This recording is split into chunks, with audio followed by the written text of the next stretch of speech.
Gajendra Singh Shekhawat. Very briefly, sir. Very briefly, sir. Very briefly. धन्यवाद सभापति महोदय। Reply now. You have to pass this matter. मैं धन्यवाद करना चाहता हूं माननीय मंत्री जी का भी और सरकार का भी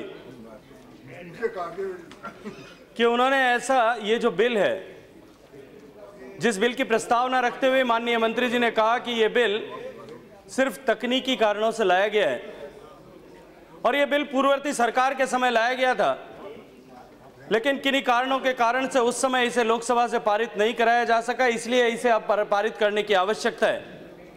और प्रस्तावना रखते हुए उन्होंने कहा कि इस बिल को पारित बिना चर्चा के कर दिया जाना चाहिए। और मैं धन्यवाद आपका इसलिए करना चाहता हूं सभापति महोदय, क्योंकि यह विषय इतना गंभीर है कि इस विषय पे आपने चर्चा की अनुमति दी। विषय केवल इतना नहीं है सभापति महोदय कि फूड कॉर्पोरेशन ऑफ इंडिया के जिस सेंट्रल वेयर हाउसिंग कॉर्पोरेशन के जिस एक्ट में हम संशोधन की बात कर रहे हैं, विषय क्योंकि ये कृषि और इस देश के अन्नदाता के श्रम के सम्मान से जुड़ा हुआ है, इसलिए यह विषय अत्यंत महत्वपूर्ण है। महोदय, सदन में अभी इस बारे में चर्चा हो रही थी और इस महत्वपूर्ण विषय पर, कृषि के विषय पर अनेक बार इस सदन में चर्चा हुई भी है। आज भी शायद कृषि के विषय पर इस सदन में चर्चा होने वाली है। कृषि और कृषि के उत्पादन से जुड़े हुए, कृषि के उत्पादन के मूल्य से जुड़ा हुआ विषय सीधा सीधा इस आज जो चर्चा हो रही है इससे भी संबद्ध है। माननीय सभापति महोदय, देश के उत्पादन का, जो कृषि के खाद्यान्न का उत्पादन है, अभी इसी सदन में एक बात की चर्चा हो रही थी और अनेक बार हमने इस विषय में बात भी की है कि 30% उत्पादन हर साल सड़ जाता है, खराब हो जाता है, अनुपयोगी हो जाता है। महोदय, जब इस सेंट्रल वेयर हाउसिंग कॉर्पोरेशन की स्थापना की गई थी, लगभग उसी के समकक्ष किसी समय में जो वरिष्ठ लोग यहां बैठे हैं, जो सीनियर्स यहां बैठे हैं, आदरणीय खड़गे साहब बैठे हैं, इन लोगों को ध्यान होगा कि भारत के तत्कालीन प्रधानमंत्री ने उस बात की मांग की थी, इस बात की चर्चा की थी और देश से इस बात की अपील की थी कि देशवासियों को एक समय सप्ताह में एक दिन भोजन नहीं करना चाहिए, ताकि जो इस देश के भूखे लोग हैं उन भूखे लोगों को भोजन मिल सके, अन्न मिल सके।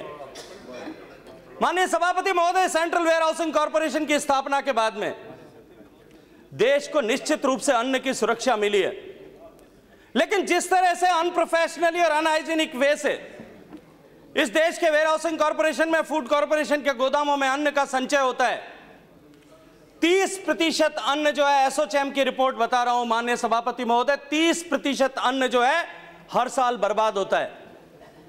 मैं अभी थोड़ी देर पहले कुछ आंकड़े देख रहा था। सन 2012 में केवल पंजाब और हरियाणा के गोदामों में 1,06,000 टन गेहूं जो है और खाद्यान्न बर्बाद हुए। यदि एक परिवार को 30 किलो गेहूं की आवश्यकता एक महीने में होती है माननीय सभापति महोदय, केवल वो जो एक वर्ष में बर्बादी हुई है 1.6 लाख टन की, उससे 1 लाख भूखे परिवारों को 3 साल तक दोनों समय का भोजन करवाया जा सकता था। माननीय सभापति महोदय, समय की मांग है और इस देश की आवश्यकता भी है। कोल्ड स्टोरेज के बारे में भी चर्चा की गई। 45,000 करोड़ रुपए का जो है हर साल खाद्यान्न का, सब्जियों का और फलों का वेस्टेज सिर्फ हमारे वहां पर भंडारण की क्षमता और प्रोसेसिंग की क्षमता नहीं होने के कारण से हो रहा है। हमारे माननीय प्रधानमंत्री जी ने इस विषय में चर्चा की थी और माननीय प्रधानमंत्री जी की जो प्राथमिकता का विषय है उन विषयों में से भी ये एक है। 70,000 करोड़ रुपए की माननीय सभापति महोदय घोषणा जो इस वर्ष इंफ्रास्ट्रक्चर डेवलपमेंट में की गई है, मैं निवेदन करना चाहता हूं माननीय मंत्री जी से और इस सदन के माध्यम से सरकार से भी कि वो जो इंफ्रास्ट्रक्चर डेवलपमेंट के लिए पैसा बॉन्ड के माध्यम से जुटाया जाना है, उस इंफ्रास्ट्रक्चर को इसके साथ में भी जोड़ा जाए और ये जो कृषि के क्षेत्र में जो भंडारण के लिए इंफ्रास्ट्रक्चर डेवलप करने की इस देश को वर्तमान में आवश्यकता है, उस आवश्यकता की पूर्ति की दिशा में कदम बढ़ाया जाए। माननीय सभापति महोदय, यह चर्चा की गई कि 250 करोड़ रुपए का प्रॉफिट इस ऑर्गेनाइजेशन को हो रहा है, लेकिन यदि इस ऑर्गेनाइजेशन के बाद का जो अन्न का नुकसान, जो अन्न अनुपयोगी पिछले इतने सालों से लगातार हो रहा है, यदि उसकी कीमत जोड़ी जाती है माननीय सभापति महोदय, तो देश की अर्थव्यवस्था में इसका बहुत बड़ा योगदान हो सकता है। माननीय सभापति महोदय, इस बिल के माध्यम से जिस तरह से माननीय मंत्री महोदय ने कहा है, इसकी प्रस्तावना रखते हुए जिस तरह से माननीय मंत्री महोदय ने कहा है कि इस बिल के माध्यम से बिल ये जो संशोधन करने के बाद में प्राइवेट इन्वेस्टमेंट को इस क्षेत्र में और अधिक आकर्षित किया जा सकेगा।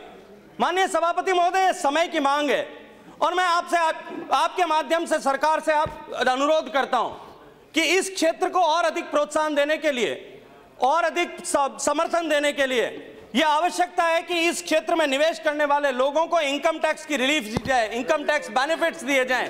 इस क्षेत्र में काम करने वाले लोगों को और अधिक प्रोत्साहन के लिए यह समय की आवश्यकता है। माननीय महोदय, सभापति महोदय, कि जो जिस तरह की लीज की शॉर्ट टर्म लीज की अवधि जो है, इस शॉर्ट टर्म लीज को और अधिक लंबे समय टर्म की लीज में परिवर्तित किया जाए ताकि और अधिक लोग इस क्षेत्र में आकर्षित हों और देश का जो ये नुकसान हो रहा है, जो नुकसान आर्थिक नुकसान के साथ साथ में जो श्रमदाता का के अन्नदाता के श्रम का जो असम्मान हो रहा है, उससे भी ये देश उभर सके।